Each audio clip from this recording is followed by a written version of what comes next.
Good morning निहाद। सबसे पहले अगर आप देखें तो शाम को 6 बजे कैबिनेट की बैठक है, तो यहाँ पर हम फोकस करेंगे। साथ में अगर आप देखें तो टेलीकॉम स्टॉक्स आप अपने रडार पर खास रखिएगा, क्योंकि जियो, भारती एयरटेल, यहाँ पर अगर आप देखें तो जो नए टैरिफ हैं ये लागू हो जाएंगे। सुंदरम क्लेटन यहाँ पर बोर्ड की बैठक है, जहाँ पर फंड रेजिंग के ऊपर विचार किया जाएगा। अब बात करते हैं प्राइमरी मार्केट के एक्शन की, तो दो आईपीओस खुल रहे हैं। एक तो सबसे पहले बंसल वायर, जहां पर अगर आप देखें तो 5 जुलाई तक इशू खुला रहेगा। प्राइस बैंड एक बार मैं आपको बता देता हूं, 243 से 256 रुपए। लॉट साइज है 58 शेयरों का। इशू की साइज है 745 करोड़ और पूरा का पूरा अगर आप देखें तो फ्रेश इशू है। और इन्होंने अगर आप देखें तो एंकर अलॉटमेंट के माध्यम से 233 करोड़ जो है, 223 करोड़ माफ करेगा, जुटा रही है। एमक्योर फार्मा यहाँ पर भी अगर आप देखें तो 5 जुलाई तक ये इशू खुला रहेगा। प्राइस बैंड है 960 से 1008 रुपए और लॉट साइज है 14 शेयरों का। इशू की साइज है 1952 करोड़, जिसमें अगर आप देखें तो 1152 करोड़ का जो है ओएफएस है। एंकर माध्यम से भी अगर आप देखें तो 582 करोड़ इन्होंने ऑलरेडी रेज कर लिए हैं। बात करें कुछ बड़ी खबरों की, जहां पर सबसे ज्यादा एक्शन आपको देखने को मिलेगा, तो इसमें सबसे पहले अगर आप देखें तो एचडीएफसी बैंक है, जहां पर Q1 FY25 के लिए जो शेयर होल्डिंग का आंकड़ा है वो अपडेट हो गया है और इसमें एफआईएस की जो हिस्सेदारी है अब वो 47.83% से घटकर 47.17 हो गई है। और डीआईएस की हिस्सेदारी भी अगर आप देखें तो थोड़ी सी बढ़ी है, 33.6% से बढ़कर 35.48% हो गई है। आगे जाके फ्लोज देखने को मिल सकते हैं। और एचडीएफसी बैंक का एडीआर तो आप देख ही रहे हैं कि यहाँ पर कितनी बढ़िया तेजी देखने को मिल रही है। इसके अलावा कोटक महिंद्रा बैंक, यहाँ पर अगर आप देखें तो अदानी हिंडनबर्ग मामले में अगर आप देखें तो अब कोटक इंडिया अपॉर्चुनिटीज फंड इसका नाम आ रहा है, जिसमें अगर आप देखें तो सेबी की तरफ से लेटर गया है। इसका जवाब दिया है कोटक इंडिया अपॉर्चुनिटीज फंड ने और इन्होंने कहा है कि इनके फंड के एक निवेशक हैं किंगडन, इनके कहने पर इन्होंने शॉर्ट सेलिंग की है। हालांकि सीधे तौर पर हिंडनबर्ग के साथ किसी भी रिश्ते से अगर देखें तो पूरी तरीके से नकार रहे हैं। केईसी इंटरनेशनल यहाँ पर भी नजर रख सकते हैं। Transmission and distribution renewal business को तकरीबन 1017 करोड़ के नए ऑर्डर मिले, इसके चलते यहाँ पर फोकस रहेगा। आरवीएनएल 133 करोड़ के रेलवे प्रोजेक्ट्स के लिए L1 बिडर घोषित हुए हैं। और बीएचईएल यहाँ पर भी अगर आप देखें तो कंपनी ने 3 नए आर्बिट्रेशन फाइल किए हैं, जिनकी वैल्यू तकरीबन 107 करोड़ के आसपास निकल कर आती है। पूर्वांकरा रियल एस्टेट स्टॉक्स में लगातार बज आपको देखने को मिल रहा है। यहाँ पर बेंगलुरु के में करीब 7.26 एकड़ जमीन की खरीदारी की है, जहां पर अगर आप देखें तो इस प्रोजेक्ट से ये उम्मीद कर रहे हैं कि 900 करोड़ के आसपास की जो है ग्रॉस डेवलपमेंट वैल्यू देखने को मिल सकती है।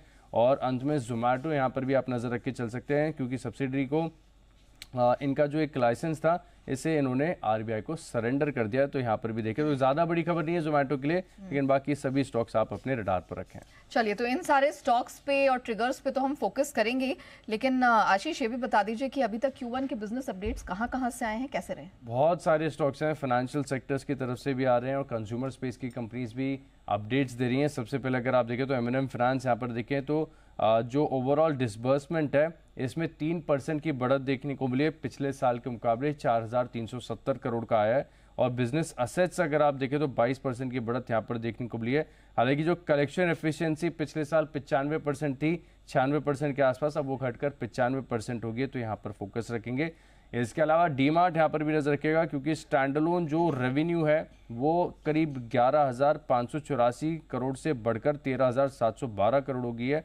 यानी पिछले साल के मुकाबले अगर आप देखें तो तकरीबन 18% का जंप यहाँ पर देखने को मिला है। और 30 जून तक अगर आप देखें तो जो टोटल स्टोर्स की संख्या है वो बढ़कर अब 371 हो गई है। हिंदुस्तान जिंक यहाँ पर भी आप नजर रख के चल सकते हैं, क्योंकि माइंड मेटल रिफाइंड का रिकॉर्ड उत्पादन यहाँ पर आपको देखने को मिला है। और उत्पादन पिछले साल के मुकाबले अगर आप देखें तो 2% बढ़कर 2.63 लाख टन है। और सिल्वर का उत्पादन, हालांकि अगर आप पिछले साल के मुकाबले देखें तो इसमें 7% की गिरावट देखने को मिली है। 167 टन के आसपास का आंकड़ा यहाँ पर देखने को मिला है। एनएलसी इंडिया स्टॉक में अगर आप देखें तो कल आपको एक फ्रेश मूव भी देखने को मिला था। आज रिपोर्ट्स आई हैं जहाँ पर अगर आप देखें तो एनएलसी इंडिया का प्रोडक्शन का अपडेट है, जिसमें 22% की बढ़ोतरी यहाँ पर आपको लिग्नाइट के प्रोडक्शन में देखने को मिली है। और लिग्नाइट का जो प्रोडक्शन है वो बढ़कर 61.72 लाख टन है। कोल प्रोडक्शन अगर आप देखें तो पिछले साल के मुकाबले 35% की बढ़त यहाँ पर भी आपको देखने को मिली है। और क्योंकि कंपनी पावर जनरेशन के कारोबार में भी है, तो यहाँ पर भी आप देखें तो पिछले साल के मुकाबले तकरीबन 10% की बढ़त है। वी मार्ट रिटेल स्टॉक ने भी अगर आप देखें तो काफ़ी बढ़िया प्रदर्शन दिखाया है।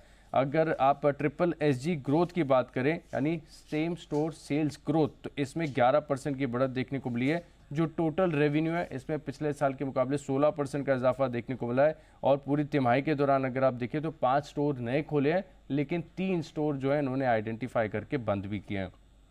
मॉइल यहाँ पर नजर रखेंगे क्योंकि Q1 में नई ऊंचाई हासिल की है, जहाँ पर अगर आप देखें तो तिमाही आधार पर रिकॉर्ड बिक्री और प्रोडक्शन के आंकड़े देखने को मिले। रिकॉर्ड बिक्री हुई है 14.5% की और उत्पादन तकरीबन 8% बढ़ा है। और ड्रिलिंग यहाँ पर आप देखें तो तकरीबन 49% की बढ़त यहाँ पर आपको देखने को मिली है। येस बैंक का भी अपडेट आया, जहाँ पर अगर आप देखें तो कासा में 26% की बढ़त देखने को मिली है। डिपॉजिट 21% बढ़ के नजर आए। लोन्स एंड एडवांसेस पिछले साल के मुकाबले 15% की ग्रोथ यहाँ पर है। और साथ में अगर आप देखें तो LCR रेशियो यहाँ पर भी आपको एक आंकड़ा देखने को मिला है। कॉन्कोर यहाँ पर भी इन्होंने अपडेट देख के बताया कि भारतीय रेल को लोडिंग करीब 12.4 मिलियन टन के आसपास देखने को मिली है और पिछले साल के मुकाबले ग्रोथ है। हालांकि पिछले साल की अवधि में फ्रेट लोडिंग आज जो है 1481 करोड़ के आसपास की है। तो कॉन्कोर यहाँ पर भी आप नजर रखिएगा।